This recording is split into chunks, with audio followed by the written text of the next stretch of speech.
up my friend เพื่อนๆอย่างไรฝันหวังว่าจะมีสุขภาพที่มีประสิทธิภาพ Yang artinya Hai Hope Influencer, apa kabar nih? Semoga kalian tetap sehat dan produktif ya. Nah, kalau minggu lalu kita udah berevolusi dari tim rebahan terus jadi tim TikTokan, minggu ini kita sudah menemukan jalan yang benar. Jalan yang paling benar ya. Karena ini adalah talenta kita.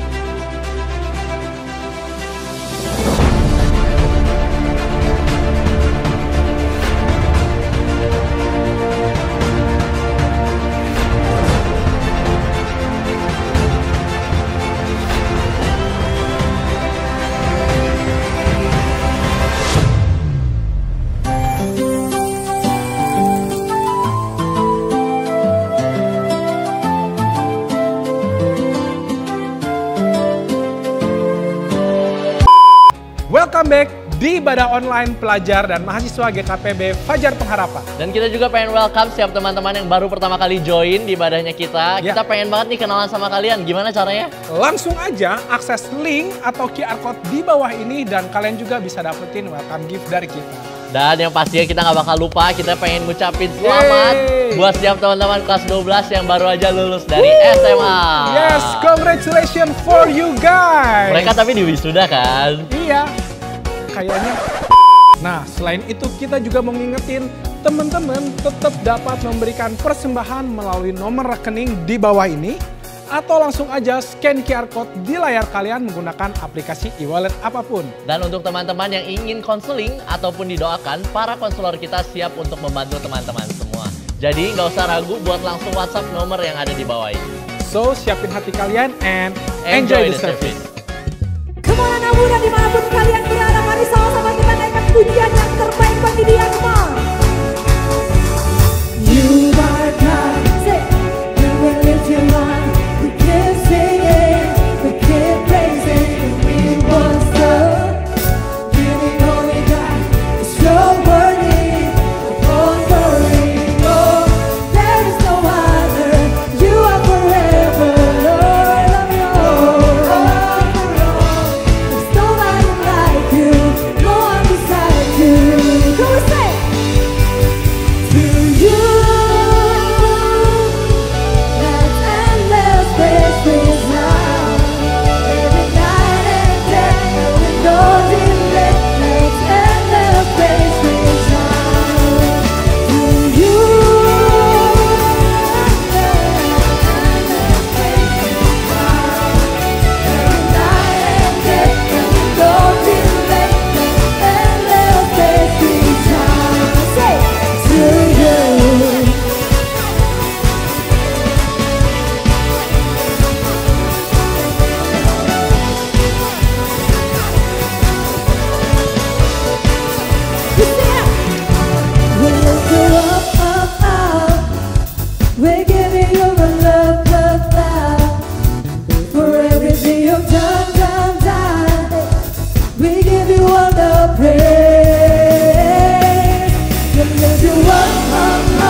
Ku datang ke tata kudus-Mu dan ku naikkan pujian bagi-Mu, hanya kepadamu. Tanganku getar, tanganku getar, sebab Kau besertaku. Ku mau rayakan kemenangan darimu. Tuhanlah kekuatanku, hanya nama Yesus berisah di dalam hidupku, di dalam hidupku. Takkan pernah ku ragu, Dia akan selalu berikan padaku kekuatan yang baru, yang selalu baru.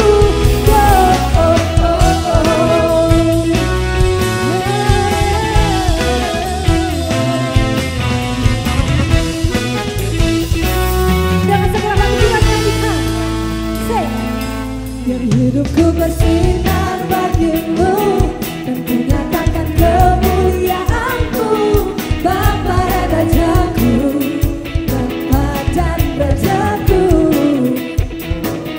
Dan ku datang ke tata kudus-Mu dan ku naikkan pujian bagi-Mu, hanya kepadamu. Takkan ku getar, takkan ku getar, sebab Kau besertaku. Ku mau rayakan kemenangan darimu. Tuhanlah kekuatanku, hanya nama Yesus berisah di dalam hidupku, di dalam hidupku. Takkan pernah ku ragu, Dia akan selalu berikan padaku kekuatan yang baru, yang selalu baru. Tuhanlah kekuatanku, hanya nama Yesus berisah di dalam hidupku, di dalam hidupku. Takkan pernah ku ragu, Dia akan selalu berikan padaku kekuatan yang baru, yang selalu baru.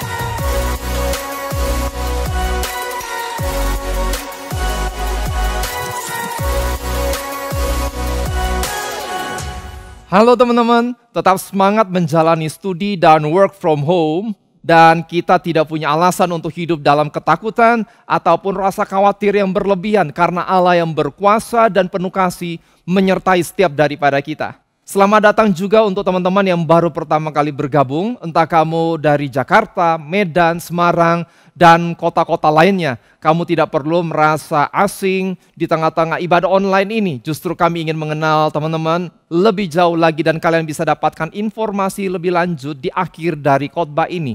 Dan sebelum saya sampaikan khotbah, mari sama-sama kita berdoa. Kami mengucap syukur untuk kasih setia Tuhan. Tuhan itu baik, Tuhan selalu menyertai perjalanan kehidupan kami. Kami boleh katakan kami boleh tenang karena Allah ada di pihak kami. Berfirmanlah dalam kehidupan kami ya Tuhan, karena firman-Mu yang membawa kehidupan. Berbicara bahwa kami untuk mengalami pembaharuan sesuai kebenaran firman-Mu. Hanya dalam nama Tuhan Yesus kami berdoa. Amin. Dahulu kala, 4 orang buta yang bersahabat mendengar bahwa seekor gajah akan dibawa ke desa mereka. Sehingga mereka ingin tahu gajah itu seperti apa. Dan akhirnya mereka bergegas untuk mencari dan mendatangi pawang gajah dengan maksud untuk meminta izin untuk memegang gajah tersebut. Ya, karena itu cara mereka untuk mendapatkan gambaran tentang gajah yang sesungguhnya dengan cara menyentuh. Dan akhirnya mereka berhasil dan kemudian menyentuh dari gajah tersebut. Dan ketika mereka menyentuh gajah tersebut, orang yang pertama langsung berseru. Karena kebetulan dia memegang belalai gajah, dia katakan, gajah itu seperti ular. Sahut teman yang kedua, kamu salah. Gajah itu seperti pohon, tinggi besar. Karena rupanya kebetulan dia memegang kaki dari gajah. Kalian semua salah, kata orang buta yang ketiga. Gajah itu pipih lebar seperti daun talas yang besar. Ya, karena kebetulan dia memegang kuping dari gajah tersebut. Orang buta yang keempat berkata, kalian semua benar-benar pembohong. Karena dia memegang gading gajah. Dan dia katakan, gajah itu seperti tombak, kecil tetapi tajam. Ya, karena masing-masing merasa benar, akhirnya keempat orang buta yang bersahabat tersebut bertengkar. Ya, mereka bertengkar karena tidak memahami kebenaran atau keadaan yang sesungguhnya dari seekor gajah. Mereka hanya tahu sebagian dan mereka berpikir itu adalah kebenaran yang sesungguhnya. Seringkali pula teman-teman, kita jadi bertengkar dengan konflik yang sedang terjadi dalam kehidupan sehari-hari. Entahkah itu dalam bentuk orang, keadaan, hanya karena kita tidak memahami kebenaran yang sesungguhnya. Atau dengan kata lain, insight, kebenaran yang sesungguhnya. Kita tidak memandang kebenaran dengan cara yang sesungguhnya di dalam keberadaan kehidupan kita. Ya, kita perlu selalu untuk cek, memeriksa cara pandang kita. Karena cara pandang atau insight yang benar akan menentukan bagaimana kita berhadapan dengan musim kehidupan kita. Entahkah kita bisa selamat di tengah-tengah musim kehidupan ini dan akan menentukan apakah kita bisa bertahan dan bahkan menghadapi musim kehidupan yang selanjutnya di dalam kehidupan kita. Ya, baik kita seorang pelajar SMP, SMA, mahasiswa ataupun selanjutnya. Ya, kita perlu selalu cek cara pandang kita terhadap keadaan sekitar kita. Kita telah belajar dari Pengkhotbah pasal yang ketiga, ayat yang pertama, minggu yang lampau, dan kita akan coba lanjutkan pembahasan tersebut. Pengkhotbah pasal yang ketiga, ayat yang pertama. Kitab yang ditulis oleh Raja Salomo di tengah-tengah masa tua, di mana semua kekayaan, kekuasaan, nama besar, dan pengalaman entahkah itu baik ataupun buruk telah dia alami. Dan akhirnya dia mengambil kesimpulan, yaitu kalau mau melihat cara kehidupan dan apa yang sebenarnya berharga, haruslah dilihat dengan cara pandang Tuhan. Pengkhotbah pasal yang ketiga ayat yang pertama, dan kita akan baca dari ayat 9 sampai ayat yang ke-11. Untuk segala sesuatu ada masanya. Untuk apapun di bawah langit ada waktunya. Versi King James dikatakan, to everything there is a season and a time to every purpose under the heaven. Ayat yang ke-9. Apakah untung bekerja dari yang dikerjakannya dengan berjerih payah? Aku telah melihat pekerjaan yang diberikan Allah kepada anak-anak manusia untuk melelahkan dirinya. Ia membuat segala sesuatu indah pada waktunya. Bahkan ia memberikan kekekalan dalam hati mereka. Tetapi manusia tidak dapat menyelami pekerjaan yang dilakukan Allah dari awal sampai akhir. Kita mempelajari bahwa di dalam ayat yang pertama disebutkan tentang musim yang terus berganti dalam keberadaan kehidupan kita. Ya, untuk segala masa kehidupan kita ada musimnya. Entahkah musim tersebut berbentuk hal yang buruk ataupun hal yang baik. Tetapi itu akan bergantian satu demi satu di dalam keberadaan kehidupan kita. Entahkah kita muda, mahasiswa, seorang pekerja, apapun, musim kehidupan akan berganti masuk dalam kehidupan kita. Dan kita tidak bisa cuek dengan musim tersebut. Karena kecuekan akan berdampak buruk dalam kehidupan kita. Ya, kalau kita tidak mengantisipasi, memperhatikan musim kehidupan kita, cuek, santai aja, kita justru bisa jadi korban dari musim tersebut yang bisa jadi tidak menguntungkan kehidupan kita. Contoh nih, sebagian daripada kita mungkin saat ini sedang justru pusing dengan tugas yang menumpuk dan lebih banyak daripada biasanya. Sebagian lagi justru merasa hidupnya jadi tidak efektif karena gabut, santai abis. Netflix, YouTube, drakor berseri-seri kita nonton, sampai bahkan untuk nonton film pun kita udah merasa kosong, capek luar biasa. Sebagian lagi daripada kita sedang menghadapi masalah ekonomi. Harus membayar kosan, perkuliahan untuk semester berikutnya. Sebagian daripada kita harus berpikir ulang tentang sekolah ke luar negeri karena usaha orang tua yang sedang terdampak di tengah-tengah musim-musim seperti ini. Teman-teman, kita harus mengantisipasi musim yang terjadi dalam kehidupan kita. Di dalam ayat yang ke-9 dan ayat yang ke-10 lebih lanjut sampai ayat yang ke-11 kemudian dikatakan Raja Salomo mengungkapkan prinsip bagaimana kita bisa benar-benar berhadapan dengan cara yang tepat, mempunyai insight, cara pandang yang tepat terhadap musim tersebut. Karena dia ungkapkan seperti ini, di balik semua peristiwa, di semua jerih lelah yang ada, Allah mempunyai rencana yang kekal atas semua ini. Untuk kebaikan bagi kita. Ya, di ayat yang ke-11 dikatakan, ia membuat segala sesuatu indah pada waktunya, bahkan ia memberikan kekekalan dalam hati mereka. Tetapi manusia tidak dapat menyelami pekerjaan yang dilakukan Allah dari awal sampai akhir. Ya, kekekalan bicara tentang melihat musim yang sementara, musim yang akan berganti. Tetapi kita memilih melihatnya dengan cara pandang yang benar, yaitu cara pandang Allah. Cara pandang kekekalan. Walaupun kita tetap saja tidak bisa benar-benar menyelami semuanya itu. Tetapi Salomo mengatakan kita harus melihatnya dengan cara pandang dari Allah. Bagaimana cara kita membangun cara pandang yang benar di tengah-tengah musim ini? Entahkah kita seorang pelajar SMP, SMA, ataupun mahasiswa. Bagaimana supaya saya bisa mempunyai cara pandang yang benar? Kalaupun saya sangat terbatas dalam hal ini. Pengalaman tidak banyak. Yang pertama yang kita bisa lakukan adalah mendekat kepada Tuhan. Ya, di tengah-tengah perubahan yang terjadi, krisis, apapun itu. Krisis ekonomi, atau mungkin Tuhan memanggil orang tua kita kembali. Ataupun apapun yang terjadi, usaha orang tua sedang mengalami masalah, ada saja perubahan yang akan terjadi. Tetapi biasanya kita akan cenderung bingung atau marah, atau sebagian daripada kita justru diam, pokoknya saya nggak mau tahu. Sehingga akhirnya kita cenderung menarik diri dari lingkungan sekitar kita.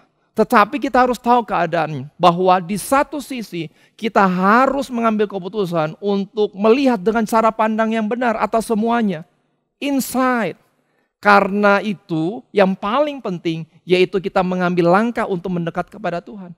Karena tidak ada cara lain untuk melihat tentang kebenaran atas satu masa dalam kehidupan kita. Kecuali kita datang kepada Tuhan yang berkuasa atas masa tersebut. Yang berkuasa atas musim tersebut. Dan belajar untuk melihat dengan cara pandangnya.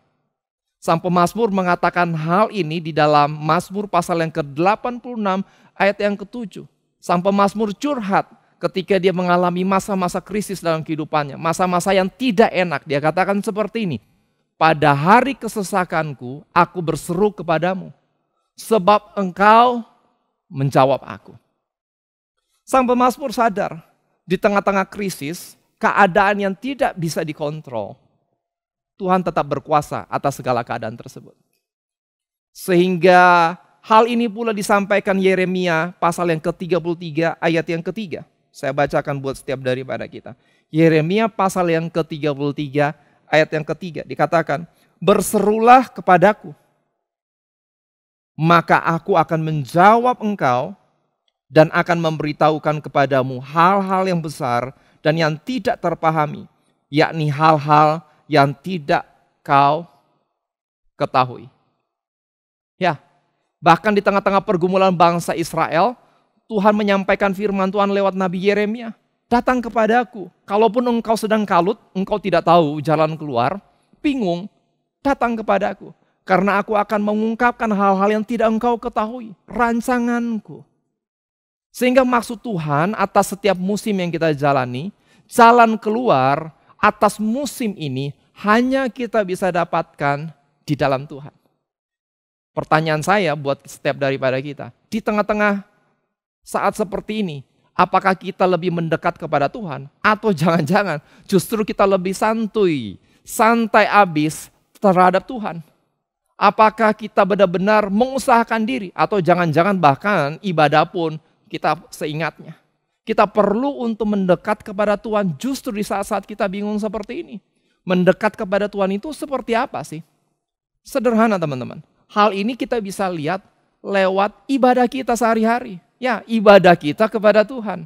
Bagaimana kita meluangkan waktu dan cara kita menjalani ibadah kita sehari-hari menunjukkan apakah kita mau dekat kepada Tuhan atau justru sebenarnya tidak dekat dengan Tuhan. Coba hitung teman-teman. Dalam satu hari ada berapa jam, berapa menit yang kita pakai, kita khususkan untuk mencari Tuhan. Kak, saya nggak terlalu ngerti. Karena tidak ngerti justru makanya kita harus mendekat. Karena bukan masalah melakukan dengan cara yang benar doang, tetapi sikap hati kita untuk mencari Tuhan pun itu penting. Bagaimana kita menjalani ibadah asal-asalan, atau mungkin sedang nonton ibadah online di skip-skip aja tuh, pujian penyembahan. Ini mah bukan buat saya, ribet, kita skip. Dan kemudian langsung sama khotbah saja. Saya mau katakan teman-teman, untuk mendekat kepada Tuhan, bukan hanya lewat dengar khotbah, tetapi juga lewat pujian penyembahan. Masuk hadirat Tuhan, mendekat kepada Tuhan. Yang namanya ibadah itu bukan cuma nerima dari Tuhan, tetapi yang namanya ibadah kita membawa persembahan datang menghadap kepada Tuhan. Itu yang namanya ibadah teman-teman. Apakah kita bisa menunda kegiatan kita yang lain, yang rutin kita lakukan demi berdoa kepada Tuhan? Ya, itu refleksi tentang apakah kita memang mau mendekat kepada Tuhan atau tidak. Charles Spurgeon, seorang rohaniwan dari Inggris, dia berkata seperti ini. Young people, you must pray, for your passions are strong and your wisdom is little. Ya, anak muda, kamu mesti berdoa. Karena semangatmu sedemikian kuat. Tetapi hikmat, cara pandang kita terhadap segala sesuatu itu seringkali kecil.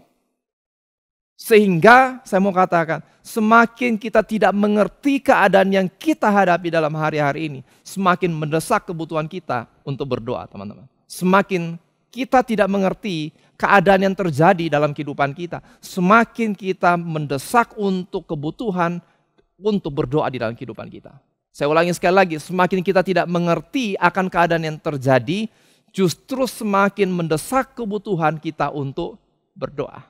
Ya teman-teman, membangun kedekatan dengan Tuhan sangat penting supaya kita bisa mengerti dan memperoleh sudut pandang yang benar terhadap apa yang terjadi di dalam rumah kita, keluarga kita, kondisi orang tua kita, kondisi studi kita. Dan Tuhan akan mau menuntun kita di tengah-tengah momen-momen seperti itu. Kalau saja kita mau mendekat kepada Tuhan. Yang kedua, yaitu belajar untuk memperkuat relasi kita dengan sesama. Dengan orang-orang yang Tuhan tempatkan di dalam keberadaan kehidupan kita. Mazmur pasal yang pertama, ayat yang pertama sampai ayat yang ketiga. Berbahagialah orang yang tidak berjalan menurut nasihat orang fasik, yang tidak berdiri di jalan orang berdosa, dan yang tidak duduk dalam kumpulan pencemooh. Tetapi yang kesukaannya ialah Taurat Tuhan, dan yang merenungkan Taurat itu siang dan malam. Ia seperti pohon yang ditanam di tepi aliran air, yang menghasilkan buahnya pada musimnya. Catat, pada musimnya. Dan yang tidak layu daunnya. Apa saja yang diperbuatnya berhasil. Mazmur pasal yang pertama bicara tentang prinsip bahwa orang yang merenungkan firman Tuhan, orang yang mendekat kepada Allah, dia akan menghasilkan buah pada musimnya. Catat teman-teman, musim bisa berganti dan hidup kita akan menghasilkan buah tidak selalu pada setiap musim, tetapi buah pada musimnya. Tetapi ini janji orang yang mendekat kepada Allah, bahwa dia tidak akan layu daunnya. Dengan kata lain, apapun musim berganti, tetapi ada kehidupan di dalam kehidupan orang tersebut. Dan pada waktunya, pada musimnya, buah akan dihasilkan di dalam keberadaan kehidupan orang itu. Ya teman-teman, kita akan berhasil tepat pada waktunya, sebagaimana yang Tuhan rancangkan. Nah, tetapi di dalam ayat yang pertama diutarakan tentang bukan cuman bagaimana kita mendekat kepada Tuhan, tetapi bicara tentang pengaruh dari relasi kita juga. Ya, karena di situ disinggung seperti ini, tidak berjalan menurut nasihat orang fasik, tidak berdiri di jalan orang berdosa, tidak duduk dalam kumpulan pencemooh. Ya, kita bisa lihat di situ berjalan, berdiri, dan duduk. Bicara tentang relasi yang berkembang. Rupanya makin akrab dengan relasi yang salah, dengan sosok orang yang salah. Itu akan berakhir dengan celaka bagi setiap keberadaan kehidupan kita. Ya, karena ini yang menjadi renungan buat kita. Di tengah-tengah krisis, social distancing seperti yang sedang kita lakukan hari-hari ini, kita cenderung menarik diri. Ya karena tadi refleks orang yang sedang bingung, atau mungkin karena kita malu, karena kita punya masalah, dan kebingungan karena tidak tahu mau ngapain dengan waktu yang ada seperti ini. Kok jadi seperti ini ya, kok belajar nggak ada yang ngontrol ya. Saya mau ngapain seharian nggak ada jadwalnya ya, dan akhirnya kita menarik diri dan ikut arus. Atau mungkin kita sedang bergumul dengan kondisi keluarga kita dan keuangan kita. Tetapi kita takut ketahuan orang, malu. Seolah-olah di dunia ini hanya karena kita doang yang terkena masa sukar. Padahal semua orang pun mengalami masalah cuma dengan versi yang berbeda-beda. Teman-teman, jangan hanyut dengan keadaan yang ada. Kita di tengah-tengah masa-masa ini bisa terjebak, lalai di dalam membangun relasi. Bertemu dengan sel group saja akhirnya jarang. Ngobrol yang sehat dengan mentor pun jarang dilakukan. Ya, akhirnya tenggelam dengan kesibukan pribadi kita.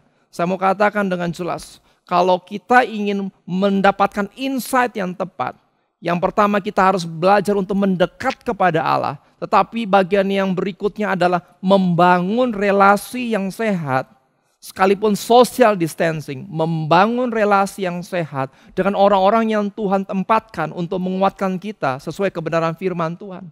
Pengkhotbah pasal yang keempat, ayat yang ke-9 sampai ayat yang ke-10. Dikatakan, berdua lebih baik daripada seorang diri. Karena mereka menerima upah yang baik dalam jeripayah mereka. Karena kalau mereka jatuh, yang seorang mengangkat temannya. Tetapi wahai orang yang jatuh, yang tidak mempunyai orang lain untuk mengangkatnya. Teman-teman, di dalam kehidupan kita ada 3 relasi yang kita harus usahakan dan kita butuh di dalam keberadaan kehidupan kita. Yang pertama, yaitu dengan orang yang menjadi otoritas rohani dalam kehidupan kita. Bisa jadi itu orang tua kita ataupun mentor. Ya, orang yang dapat berbicara langsung dalam kehidupan kita dan bahkan orang itu bisa berbicara no, tidak. Orang itu bisa berkata tidak di dalam keberadaan kehidupan kita. Ya, kita perlu untuk bangun relasi dengan orang-orang tersebut yang bisa berbicara apa adanya dalam kehidupan kita. Tidak mungkin orang bisa bicara kepada kita kalau kita tidak bangun relasi dalam kehidupannya. Apalagi ini yang menjadi otoritas dalam kehidupan kita. Yang kedua, teman-teman, kita perlu bangun relasi dengan orang-orang yang akan mendorong kita untuk berakar dalam kebenaran firman Tuhan lebih dalam dan juga sama-sama mengejar visi di dalam Tuhan. Dengan kata lain, teman-teman seumuran yang sama-sama mengejar visi panggilan dan nilai-nilai dalam kebenaran firman Tuhan. Kita perlu bangun orang-orang tersebut. Dan yang ketiga adalah orang-orang yang dimana kita bisa berbagi. Kita bisa membimbing orang-orang tersebut. Ya, bisa jadi ada anak baru. Bisa jadi adik angkatan kita. Ya, 3 orang ini kita perlu bangun relasi. Dan Tuhan menghendaki kita untuk punya orang yang menaungi kehidupan kita. Orang yang berlari bersama-sama dengan kita dalam mengejar visi. Dan orang yang kita bimbing untuk sampai pada panggilannya. Karena untuk membangun relasi tidak akan terjadi dengan sendirinya.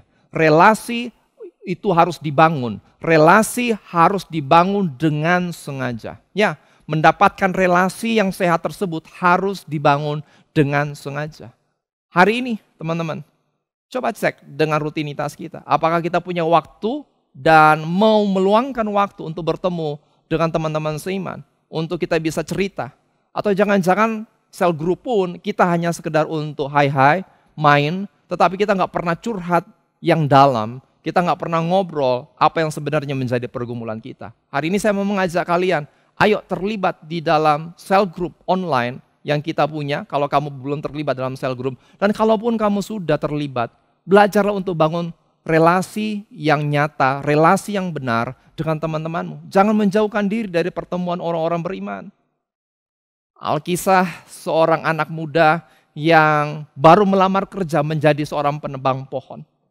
Hari pertama dia masuk kerja dengan semangat, dia memulai kerjanya. Mulai menebang pohon, satu pohon tumbang, pohon kedua tumbang. Dia beristirahat di siang hari, penebang pohon yang lain pun beristirahat. Kemudian dia lanjutkan pekerjaannya. Singkat cerita, hari itu dia bisa menebang 5 pohon. Hari yang kedua dia katakan, aku kan masih muda, penebang pohon yang lain masih tua. Aku harus buktikan, aku lebih bisa lagi produktif. Sehingga aku harus bisa potong 6 pohon. Tetapi entah kenapa, ketika dia mulai menebang pohon, dia mulai merasa tangannya mulai letih. Dan kemudian ketika itu orang beristirahat, dia coba untuk bekerja lagi, tetapi dia merasa tenaganya hilang. Dan kemudian akhirnya dia beristirahat. Akhirnya hari itu dia hanya bisa sanggup menebang 4 pohon. Sang anak muda itu berkata, saya mungkin kecapean. Ya udah deh, saya tidur lebih cepat, besok pagi saya masuk lebih pagi. Supaya saya bisa potong pohon sebanyak yang saya targetkan, 6 pohon tersebut. Keesokan pagi dia bangun, datang lebih pagi. Dia mulai langsung menebang pohon. 1 pohon dia tebang, pohon kedua dia tebang. Tetapi kemudian dia menemukan tangannya letih. Dan kemudian pada waktu istirahat, dia coba untuk melanjutkan supaya dia bisa mengejar ketertinggalannya. Dia mulai potong pohon tersebut lagi, tetapi tangannya semakin gemeteran. Dan akhirnya dia menyerah. Hari itu dia hanya bisa sanggup untuk memotong 2 pohon. Di tengah-tengah kekesalan tersebut, dia melihat seorang penebang tua sedang duduk sambil tersenyum melihat kepada dia. Akhirnya sang penebang muda itu menghampiri sang penebang tua. Dan kemudian dia berkata, "Pak, aneh ya, kok saya cuma bisa motong 2 pohon. Apa yang terjadi dengan saya?"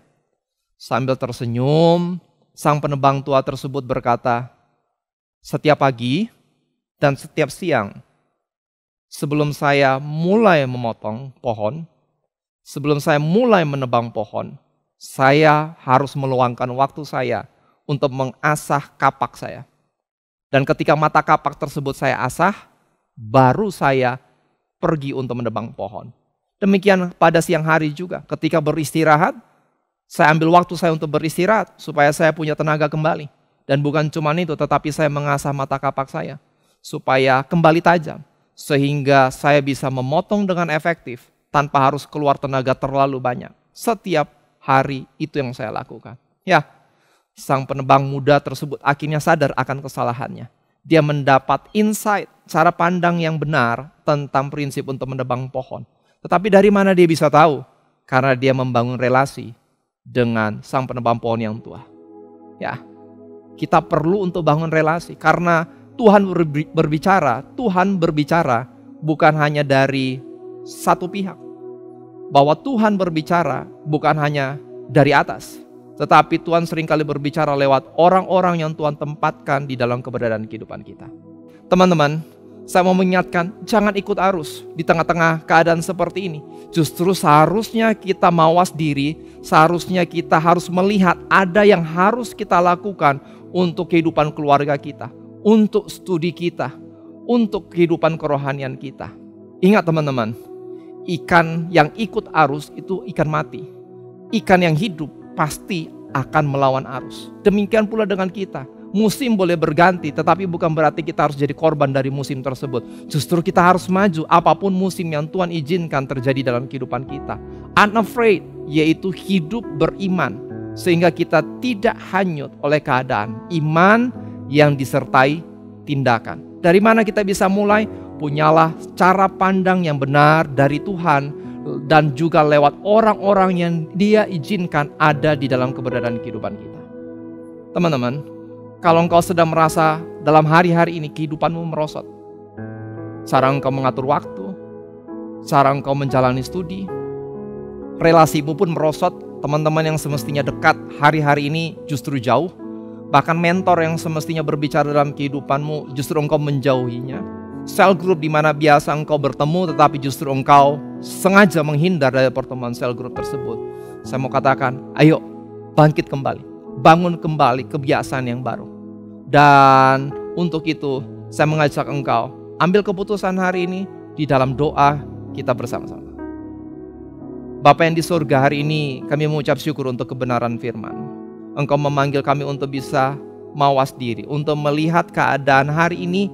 Dan bukan cuma ikut arus dengan keadaan yang ada, tetapi justru ini kesempatan kami mulai menata kehidupan rohani kami, menata kehidupan dalam studi kami dengan cara yang benar, dengan cara kami melihatnya sesuai dengan prinsip kebenaran firman Tuhan. Dan kalaupun Tuhan sudah berbicara lewat orang-orang yang Tuhan tempatkan dalam kehidupan kami, hari ini kami mau katakan kami mau merespon Tuhan. Hari ini kami mau katakan kami mau bertobat dari kebiasaan yang lama. Dan hari ini kami mau katakan kami mau memulai kebiasaan yang baru, menata kehidupan kami dengan lebih baik. Roh Kudus berikan kami hikmat, Roh Kudus berikan kami kemampuan, Roh Kudus berikan kami dorongan Tuhan untuk membawa perubahan ini tidak berhenti hanya dalam satu hari, tetapi terus menerus dalam setiap hari-hari yang kami jalani. Dan biar ini boleh menjadi kesaksian yang hidup. Musim boleh berganti, tetapi kami boleh tetap maju karena ada penyertaan Tuhan di dalam keberadaan kehidupan kami.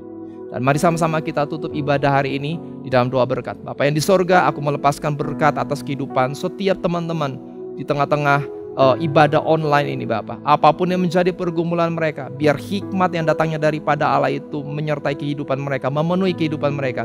Sehingga setiap keputusan yang mereka ambil adalah keputusan yang sesuai dengan kehendak Tuhan. Keputusan yang sesuai dengan insight yang merupakan kebenaran firman Tuhan tersebut Bapa. Dan aku memberkati kehidupan kerohanian mereka Bapa. Ini menjadi tahun breakthrough, ini menjadi bulan breakthrough, ini menjadi minggu mereka mengalami breakthrough. Ini menjadi momen di mana mereka mengalami breakthrough di dalam relasi mereka karena mereka mengambil keputusan untuk mendekat kembali kepada Allah.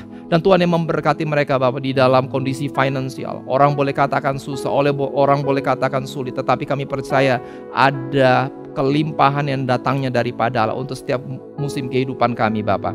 Kami menyerahkan seluruh kehidupan setiap teman-teman yang ada hanya di dalam nama Tuhan Yesus. Kami berdoa dan mengucap syukur. Amin. Teman-teman, jika kamu membutuhkan doa dan konseling lebih lanjut, kalian bisa mengakses Instagram @grabsing untuk belajar dan @mahasiswa _GKPB untuk teman-teman mahasiswa, dan kalian bisa DM doa. Ya, tuliskan saja doa dan akan ada admin yang akan mengontak kalian, mendoakan, dan bahkan kalau kalian butuh waktu untuk ngobrol, konseling, kami akan bersedia untuk ngobrol dan konseling. Dan saya percaya ini menjadi masa-masa di mana kita melihat mujizat pertolongan Allah itu nyata dalam kehidupan setiap daripada kita. Tuhan Yesus memberkati.